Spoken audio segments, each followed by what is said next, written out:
আসসালামু আলাইকুম রহমতুল্লাহ বারাকাত। ইসলামের সোনালী যুগে যখন জ্ঞানের আলো পুরো বিশ্বে ছড়িয়ে পড়েছিল, তখন এমন কিছু ক্ষণজন্ম মানুষের আবির্ভাব ঘটেছিল যারা নিজেদের পুরো জীবন উৎসর্গ করেছিলেন ইলম হাদিসের খেদমতে। তারা শহর থেকে শহরে, দেশ থেকে দেশে ছুটে বেরিয়েছেন শুধুমাত্র রাসূল সাল্লাল্লাহু আলাইহি ওয়াসাল্লামের একটি হাদিস সংগ্রহের জন্য। আজ আমরা জানব এমনই একজন মহামানবের গল্প, যার ইলমের সাক্ষ্য দিয়েছেন তার যুগের শ্রেষ্ঠ আলেমরা। এমন এক ইমাম যার সম্পর্কে ইমাম আহমদ ইবনে হাম্বল রাহিমাহুল্লাহ নিজে বলেছেন যে তিনি ইমাম মিন আইম্মাতিল মুসলিমিন, মুসলমানদের ইমামদের একজন ছিলেন, যিনি মানুষের ইমান পরীক্ষার মানদণ্ড ছিলেন। যার বিষয়ে নুআইম বিন হাম্মাদ রাহিমাহুল্লাহ বলেছেন যে তার বিষয়ে যদি কোনো ব্যক্তি কোনো ধরনের কটূক্তি করে, তাহলে আমি তার দিন সম্পর্কে সন্দেহ পোষণ করি যে সে ব্যক্তি প্রকৃত দিনের উপর আছে কিনা। যিনি লক্ষাধিক হাদিসের হাফেজ ছিলেন, সহিহ বুখারী লেখার পেছনে যার অনুপ্রেরণা ছিল অবিস্মরণীয়। আল ইতিসাম টিভির ধারাবাহিক সিরিজ ইতিহাসের অজানা মুহাদ্দিসগণের আজকের পর্বে আমরা জানব খোরাসানের বিখ্যাত মুহাদ্দিস ইসহাক বিন ইব্রাহিম বিন মাখলাদ বিন ইব্রাহিম আল হানজালি আল মারওয়াজি রাহিমাহুল্লাহ সম্পর্কে। তার জন্ম, বেড়ে ওঠা এবং জ্ঞানের পথে তার বিস্ময়কর যাত্রার গল্পে গল্পে সোনালী অতীতের পাতা থেকে আমরা ঘুরে আসব।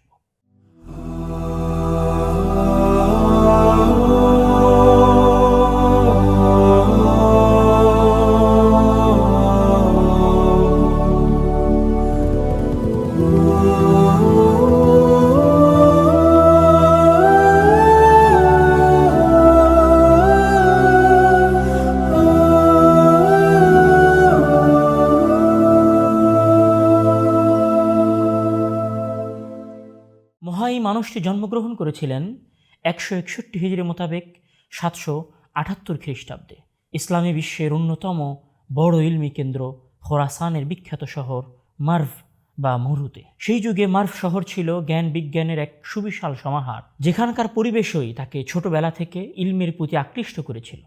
এই মানুষটি জন্মগ্রহণ করেছিলেন 161 হিজরি মোতাবেক 778 খ্রিস্টাব্দে ইসলামী বিশ্বের অন্যতম বড় ইলমি কেন্দ্র খোরাসানের বিখ্যাত শহর মার্ভ, যাকে আরবিতে মরু বলা হয়, এই শহরে উনি জন্মগ্রহণ করেছিলেন। সেই যুগে মার্ভ শহর ছিল ইসলামী জ্ঞান এবং বিজ্ঞানের এক সুবিশাল কেন্দ্র। সেখানকার পরিবেশই মূলত তাকে ছোটবেলা থেকে ইলমের প্রতি আকৃষ্ট করে তুলেছিল। আজকে আমরা শুরুতেই ইলিম অর্জন, ইলিমের পেছনে তার পরিশ্রম এবং তার মুহাদ্দিস হয়ে ওঠার গল্প জানার আগে তিনি যে নামের মাধ্যমে অনেক বেশি পরিচিত, সেই নাম সম্পর্কে একটু গল্প শুনব।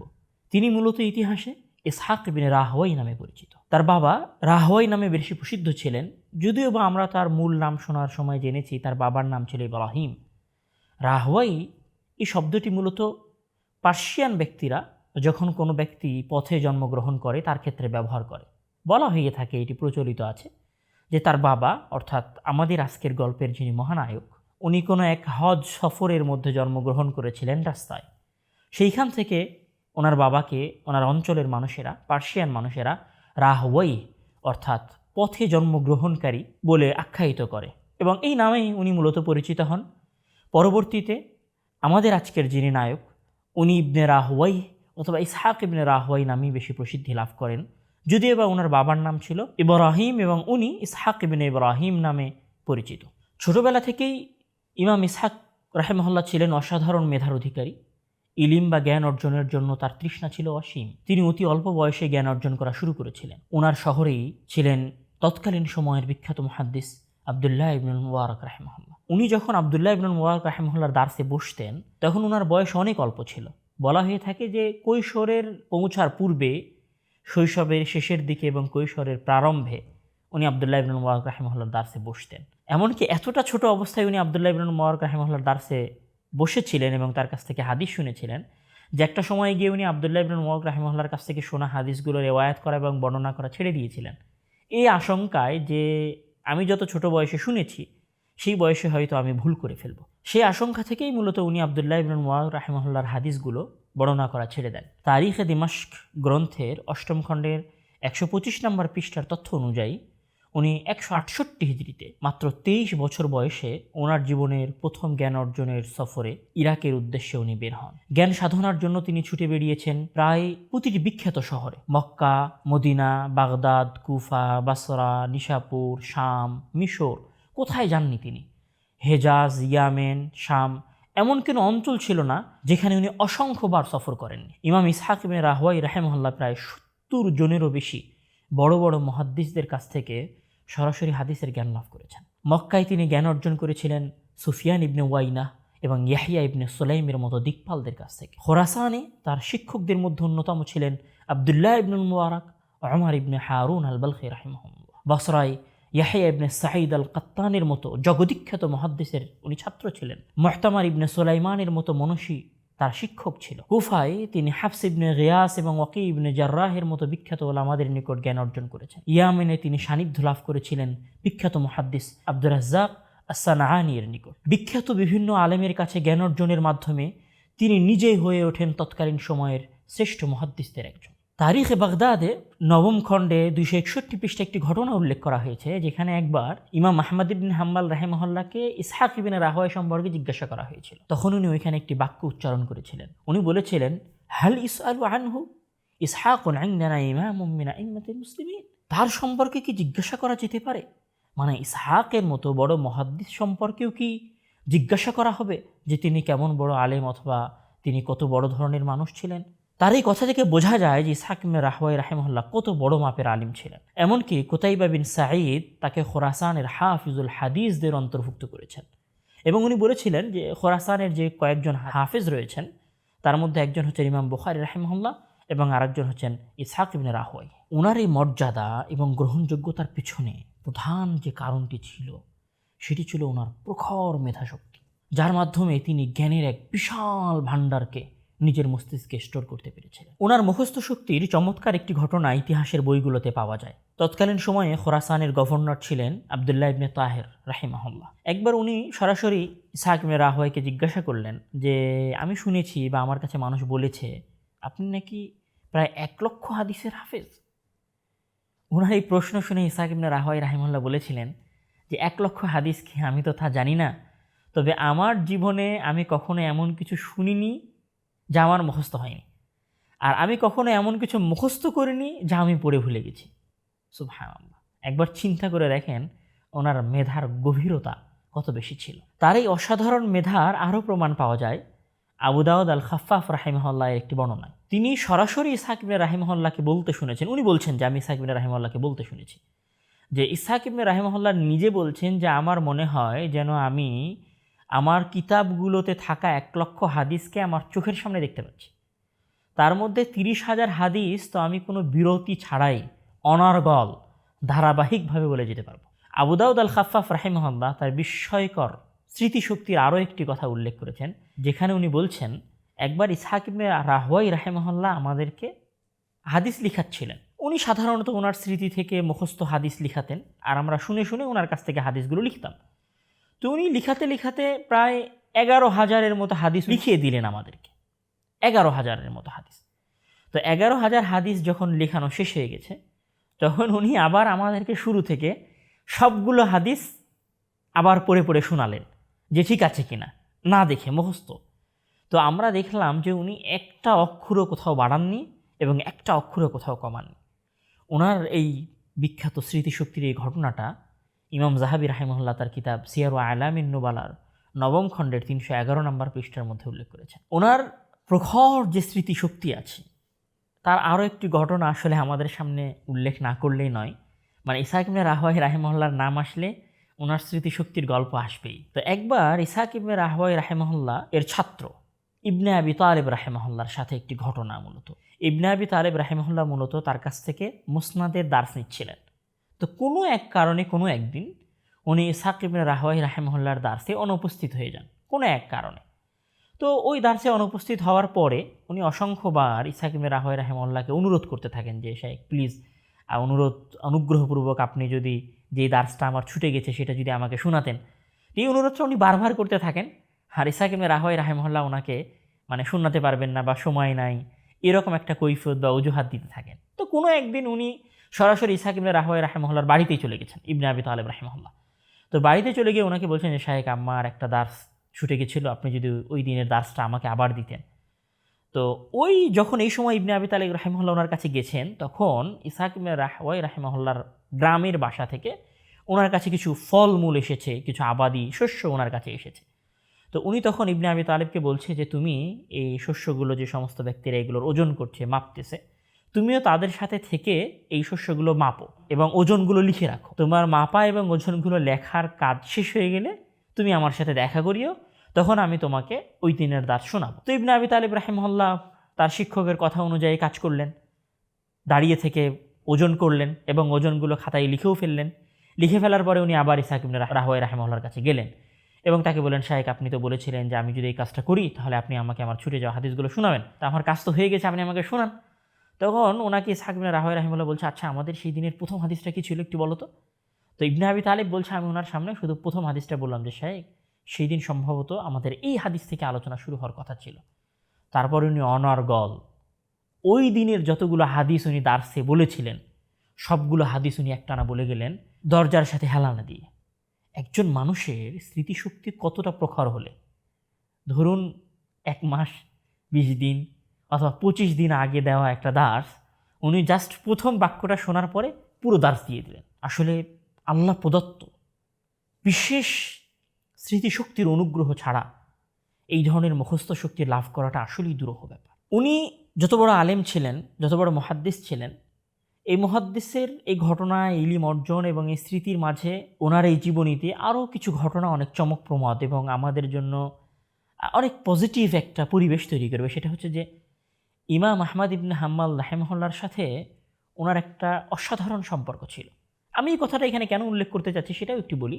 আজকের সময়ের কথা যদি আমরা বলি, আমরা যদি বাইরের কোথাও নাও যাই, আমাদের বাংলাদেশের পরিবেশের কথাই বলি, তাহলে আমরা দেখব যে আমাদের বাংলাদেশের পরিবেশে আমাদের একজন আলেমের সাথে আর একজন আলেমের বিভিন্ন বিষয় নিয়ে দ্বন্দ্ব এবং নিজেদের মধ্যে একটা রেষারেষি ভাবও বিরাজ করে। তো ইসহাক ইবনে রাহওয়াই রাহিমাহুল্লাহ হচ্ছেন খোরাসানের সবচেয়ে বড় মুহাদ্দিস, আর আহমদ ইবনে হাম্বল রাহিমাহুল্লাহ হচ্ছেন বাগদাদের সবচেয়ে বড় মুহাদ্দিস। দুইজন শুধু বড় মুহাদ্দিস নন, ওনাদের জীবনের যেটা মজা একটা ব্যাপার সেটা হচ্ছে যে ওনারা একসাথে অসংখ্য সফর করেছেন। মানে দুজন যখন ছাত্র জীবনে একসাথে অসংখ্য জায়গায় ওনারা জ্ঞান অর্জন করার জন্য গেছেন। মক্কা গেছেন, হেজাজ গেছেন। এছাড়াও ওনাদের জীবনীতে একটা ঘটনা উল্লেখ আছে যে ওনারা আব্দুর রাজ্জাক আস-সানাআনী রাহিমাহুল্লাহর কাছে যখন হাদিসের জ্ঞান অর্জন করার জন্য যান, তখন ওনারা দুইজন একসাথে ইয়ামেনে গিয়েছিলেন এবং ইয়ামেনে ওনারা একই বাড়িতে বসবাস করতেন। আহমদ ইবনে হাম্বল রাহিমাহুল্লাহ হচ্ছে দ্বিতীয় তলায় আর ইসহাক ইবনে রাহওয়াই রাহিমাহুল্লাহ থাকতেন নিচের তলায়।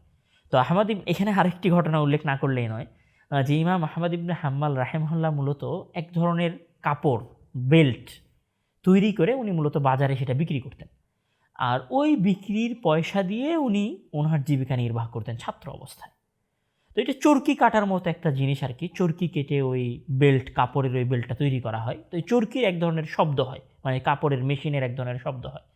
তো ওই মেশিন যখন চালানো হতো তখন ওই শব্দ শুনে ইসহাক ইবনে রাহওয়াই রাহিমাহুল্লাহ ওনার কাছে উপরে যেতেন আর ওনাকে জিজ্ঞাসা করতেন যে আপনি কী করছেন, আপনার এই আওয়াজটা আমার অনেক ভালো লাগে। তো এই ঘটনাগুলো ওনাদের দুইজনের যে বন্ধুত্বপূর্ণ সম্পর্ক আছে সেই সম্পর্কগুলো উল্লেখ করতে গিয়ে আমাদের মুআররিখগণ, আমাদের ঐতিহাসিকগণ উল্লেখ করেছেন। এখানে আসলে আমাদের যে জিনিসটা শেখার আছে যে বড় বড় আলেমদের মাঝে আসলে অনেক চমকপ্রমদ ভালোবাসার, সম্মানের, স্নেহের সম্পর্কগুলো ছিল আমাদের মুতাকাদ্দিমিন ওলামাদের মাঝে। এখানে আরও একটি কথা, ইমাম আহমদ ইবনে হাম্বল রাহিমাহুল্লাহ এবং ইসহাক ইবনে রাহওয়াই রাহিমাহুল্লাহ, আমরা তো জানলাম যে তারা দুইজন বন্ধু ছিলেন, একসাথে জ্ঞান অর্জন করার সফর করেছেন। তো আসলে দুই বন্ধুর মাঝের সম্পর্ক কতটা গাঢ় হলে এবং বাস্তবেই দুইজন কতটা ভালো হলে একজন আরেকজনের বিষয়ে পজিটিভ মন্তব্য করতে পারে। এখানে আমি ইমাম আহমদ ইবনে হাম্বল রাহিমাহুল্লাহর সাথে ঘটে যাওয়া একটা ঘটনা উল্লেখ করব। কোনো এক দার্সে ইসহাক ইবনে রাহওয়াই রাহিমাহুল্লাহ এবং ইমাম আহমদ ইবনে হাম্বল রাহিমাহুল্লাহ দুইজনই উপস্থিত ছিলেন। তো ইমাম আহমদ ইবনে হাম্বল রাহিমাহুল্লাহ উপস্থিত ছিলেন আর ইসহাক ইবনে রাহওয়াই রাহিমাহুল্লাহ দার্স দিচ্ছিলেন। তো ইসহাক ইবনে রাহওয়াই রাহিমাহুল্লাহ ফাজল ইবনে মুসার একটা হাদিস বর্ণনা করছিলেন। তো ওই হাদিসটা উনি যখন বর্ণনা করেন তখন উনি যে সনদে বর্ণনা করছিলেন ওনার সামনে একজন ব্যক্তি উপস্থিত ছিল। উনি সরাসরি ইসহাক ইবনে রাহওয়াই রাহিমাহুল্লাহকে উদ্দেশ্য করে বলে ওঠেন, হে আবু ইয়াকুব, আপনি এই হাদিসটা যেভাবে বর্ণনা করছেন, এই হাদিসটা তো ওয়াকেই একটু ভিন্নভাবে বর্ণনা করেছেন। ওয়াকেই হচ্ছেন আরেকজন বড় মুহাদ্দিস। ওই ব্যক্তি বলছে ইসহাক ইবনে রাহওয়ায় রাহিমাহুল্লাহকে যে আপনি এই হাদিসটা যেভাবে বর্ণনা করছেন, এভাবে তো ওয়াকি রাহিমাহুল্লাহ বর্ণনা করে নাই। এই কথা শুনে ইমাম আহমদ ইবনে হাম্মাল রাহিমাহুল্লাহ অনেকটা ধমকের স্বরে তাকে বলছেন, উসকুত ইদা হাদ্দাসাকা আবু ইয়াকুব আমিরুল মুমিনিন ফাতামাসসাক বিহি। কতটা ভয়ানক একটা বাক্য। উনি বলছেন যে হে ব্যক্তি, উসকুত, তুমি চুপ করো। ইদা হাদ্দাসাকা আবু ইয়াকুব, যখন আবু ইয়াকুব মানে ইসহাক ইবনে রাহওয়ায় রাহিমাহুল্লাহর মতো ব্যক্তি তোমার সামনে হাদিস বর্ণনা করে, যিনি আমিরুল মুমিনিন ফিল হাদিস, মুমিনদের হাদিসের আমির, ফাতামাসসাক বিহি, উনি যখন কোনো হাদিস বর্ণনা করে নিশ্চুপ, কোনো প্রকার প্রশ্ন ছাড়াই ওনার কাছ থেকে ওই হাদিস শুধু শোনো না, বরং ওই হাদিসকে আঁকড়ে ধরো, মানে ওই হাদিসের উপর বিশ্বাস স্থাপন করো যে হাদিসে কোনো সন্দেহ নেই।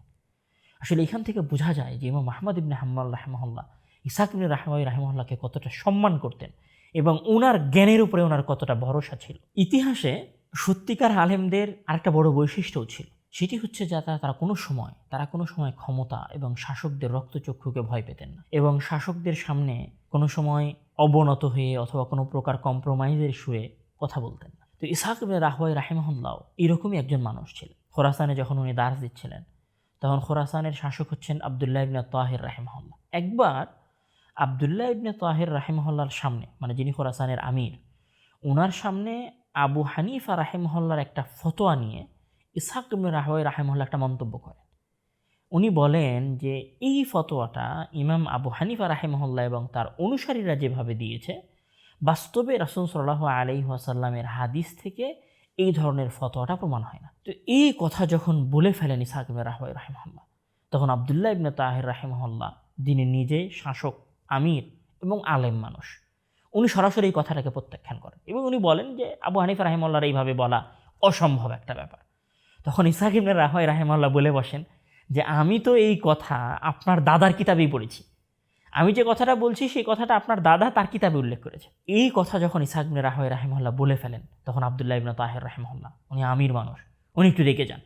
উনি রেগে গিয়ে বলে ফেলেন সবার সামনে যে আসলাহাকাল্লাহ, মানে হে ইসহাক, আসলাহাকাল্লাহ, আল্লাহ তোমাকে সংশোধন করে দিন। কাযযাবা ইসহাকু আলা জাদ্দি, ইসহাক আমার দাদার বিষয়ে মিথ্যা কথা বলেছে। এই কথা শুনে ইসহাক ইবনে রাহওয়ায় রাহিমাহুল্লাহ, উনি তো হাফিজুল হাদিস, ওনার মুখস্থ শক্তির উপর ওনার পূর্ণ ভরসা আছে, উনিও চ্যালেঞ্জ হিসেবে নিয়ে নেন। উনি তখন বলেন, আপনার যে লাইব্রেরি আছে আপনি সেই লাইব্রেরিতে যান, ওই লাইব্রেরিতে গিয়ে ওই লাইব্রেরির এত নাম্বার বইটা বের করে নিয়ে আসেন এবং ওই বইয়ের 11 নাম্বার পৃষ্ঠা উল্টান, 11 নাম্বার পৃষ্ঠা উল্টে 9 নাম্বার লাইন পড়েন। ইসহাক ইবনে রাহওয়ায় রাহিমাহুল্লাহ যখন এইভাবে বইয়ের নাম, বইয়ের পৃষ্ঠা এবং লাইন সম্পর্ক বলে ফেললেন, এ কথা দেখে আবদুল্লাহ ইবনে তাহির রাহিমাহুল্লাহ আশ্চর্য হয়ে যান এবং উনি বলেন যে আমি আপনার হিফজ দেখে আশ্চর্য হয়ে গেছি। খতিব বাগদাদি রাহিমাহুল্লাহ এই বিখ্যাত ঘটনাটা তার তারিখে বাগদাদের 5ম খণ্ডের 264 নাম্বার পৃষ্ঠায় উল্লেখ করেছেন। এখানে আবদুল্লাহ ইবনে তাহির রাহিমাহুল্লাহর সাথে, মানে এই আমিরের সাথে ইসহাক ইবনে রাহিমাহুল্লাহর আরও একটি মজার ঘটনা আছে, সেটা হচ্ছে আকিদার বিষয়ের ঘটনা। ইসহাক ইবনে রাহওয়ায় রাহিমাহুল্লাহ ছিলেন আকিদার বিষয়ে অনেক কট্টর সালাফি আকিদার মানুষ, কোনো কম্প্রোমাইজ ছিল না আকিদার ক্ষেত্রে। তো একদিন উনি আবদুল্লাহ ইবনে তাহির রাহিমাহুল্লাহর মজলিসে বসে আছেন। এই সময় প্রশ্ন উঠল নুজুল নিয়ে, যে আল্লাহ তাআলা কিভাবে 7ম আসমান থেকে নিচের আসমানে নেমে আসতে পারে। তো ওনাকে জিজ্ঞাসা করা হচ্ছে ইসহাক ইবনে রাহওয়ায় রাহিমাহুল্লাহকে, যে আপনি কি বিশ্বাস করেন যে আল্লাহ তাআলা 7ম আসমান থেকে নিচের আসমানে নেমে আসতে পারেন? এই হাদিসটি কি শুদ্ধ? তখন ইসহাক ইবনে রাহওয়ায় রাহিমাহুল্লাহ কোনো প্রকার দ্বিধা ছাড়াই দৃঢ় কণ্ঠে বলে ফেলেন যে হ্যাঁ, এই হাদিসটি পূর্ণ সহিহ। এই কথা শুনে ওনার দরবারের একজন ব্যক্তি বলে ওঠেন যে হে আবু ইয়াকুব, আপনি কি বলতে চান যে আল্লাহ তাআলা প্রতি রাতে নিচের আসমানে নেমে আসেন? তখন ইসহাক ইবনে রাহওয়ায় রাহিমাহুল্লাহ অনেক শক্তভাবে ওনার এই কথার উত্তর দেন এবং বলেন হ্যাঁ, অবশ্যই আল্লাহ তাআলা 7ম আসমান থেকে নিচের আসমানে নেমে আসে। তখন ওই ব্যক্তি পাল্টা আবার প্রশ্ন করে বসে, কিভাবে আল্লাহ তাআলা 7ম আসমান থেকে নিচের আসমানে নেমে আসতে পারে? তখন ইসহাক ইবনে রাহওয়ায় রাহিমাহুল্লাহ এখানে একটা যুক্তির মাধ্যমে তার উত্তর দেন। সেটা হচ্ছে ইসহাক ইবনে রাহওয়ায় রাহিমাহুল্লাহ ওনাকে বলেন যে হ্যাঁ, আমি আপনাকে প্রমাণ দিব যে আল্লাহ তাআলা 7ম আসমান থেকে নিচের আসমানে নেমে আসে। তার আগে আপনাকে এটা বিশ্বাস করতে হবে আল্লাহ তাআলা 7ম আসমানে আছে। তখন উনি বলে ফেলেন, ঠিক আছে, আমি বিশ্বাস করে নিলাম যে আল্লাহ তাআলা 7ম আসমানে আছে, আপনি প্রমাণ করেন। যে আল্লাহ তাআলা সপ্তম আসমান থেকে নিচের আসমানে নেমে আসে, তখন উনি পবিত্র কোরআনের একটা আয়াত পড়েন। সেই আয়াতে মহান আল্লাহ তাআলা বলছেন যে ওয়াজা রব্বুকা ওয়াল মালাকু সফফান সফফা, যে কিয়ামতের দিন আল্লাহ তাআলা এবং ফেরেশতারা দলে দলে আসমান থেকে নেমে আসবেন। এই আয়াত যখন ইসহাক ইবনে রাহওয়াই রাহিমাহুল্লাহ পাঠ করেন, তখন আব্দুল্লাহ ইবনে তাহির রাহিমাহুল্লাহ আমির, যিনি মজলিসে বসেছিলেন, উনি বলছেন যে হে ইসহাক ইবনে রাহওয়াই, এই আয়াত তো কিয়ামতের। তখন ইসহাক ইবনে রাহওয়াই রাহিমাহুল্লাহ এবার তার চমৎকার জবাবটা দেন। সেই জবাবটা কি? সেই জবাবটা হচ্ছে, যিনি কিয়ামতের দিন আসমান থেকে নেমে আসতে পারেন, কিয়ামতের দিন যদি আল্লাহ তাআলার আসমান থেকে নেমে আসাটা সম্ভব হয়, তাহলে আজকের দিনে কেন আসমান থেকে, সপ্তম আসমান থেকে তার নিচের আসমানে নেমে আসাটা সম্ভব না? এটা তো আরও বেশি সহজ। কেননা কিয়ামতের দিন যদি সম্ভব হয় কিয়ামতের মতো ভয়ঙ্কর পরিবেশে, এবং ওই ভয়ঙ্কর পরিবেশে আল্লাহ তাআলা নেমে আসাটাকে যদি আপনারা বিশ্বাস করেন, তাহলে আজকে মহান আল্লাহ তাআলার সপ্তম আসমান থেকে নিচের আসমানে নেমে আসাটাকে বিশ্বাস করতে আপনাদের কিভাবে সমস্যা হয়? মূলত এক অসাধারণ এবং যৌক্তিক কথার মাধ্যমে ইসহাক ইবনে রাহওয়াই রাহিমাহুল্লাহ আল্লাহর নুজুলের ওপরে, আল্লাহ তাআলার সপ্তম আসমান থেকে নিচের আসমানে নেমে আসার ব্যাপারে যে প্রশ্ন উত্থাপিত হয়েছিল সেটাকে উনি খণ্ডন করে ফেলেন। এবং এরপরে ওই মজলিসে যারা ছিলেন তারা তার এই যুক্তির বিপরীতে আর কোনো যুক্তি দাঁড় করাতে পারেনি, এবং আল্লাহ তাআলার নুজুলটা ওই মজলিসে সাব্যস্ত হয়ে যায়। এই ঘটনাটা ইমাম যাহাবী রাহিমাহুল্লাহর যে আল আরশ গ্রন্থ রয়েছে, ওই গ্রন্থের প্রথম খণ্ডের 206 থেকে 207 নম্বর পৃষ্ঠার মধ্যে উল্লেখ করা আছে। এছাড়াও আবু ইয়ালা রাহিমাহুল্লাহর ইবতালুত তাবিলাত যে বইটি আছে, সেই বইয়ের প্রথম খণ্ডের 260 নম্বর পৃষ্ঠায় উল্লেখ করা হয়েছে। আমরা চাইলে সেখানে এই ঘটনা দেখতে পারি। যেহেতু এটা আকীদার বিষয়, সুতরাং এটির প্রতি আমাদের গুরুত্ব দেওয়া এবং এটির প্রতি আমাদের সতর্ক থাকাও অনেক বেশি জরুরি। আমি আগেও একটা কথা বলেছি যে ইসহাক ইবনে রাহওয়াই রাহিমাহুল্লাহ উনি যত বড় মুহাদ্দিস ছিলেন, তত বেশি উনি আকীদার ক্ষেত্রে কঠোর ছিলেন। যেহেতু উনি আকীদার বিষয়ে অনেক কঠোর ছিলেন, তো উনি আকীদার বিষয়ে ওনার একটা মানদণ্ডের কথা এখানে আসলে উল্লেখ না করলেই নয়। উনি বলছেন যে কোনো ব্যক্তি যদি এই ধরনের কথা বলে যে আমি এটাও বলবো না যে আল্লাহর কথা সৃষ্টি, আল্লাহর কালাম সৃষ্টি, আবার এটাও বলবো না যে আল্লাহর কথা সৃষ্টি নয়, মানে আমি কোনোটাই বলবো না, মাঝামাঝি অবস্থান করব, তো কোনো ব্যক্তি যদি এই ধরনের কথাও বলে, তাহলে সে স্পষ্ট জাহমি আকীদার ব্যক্তি।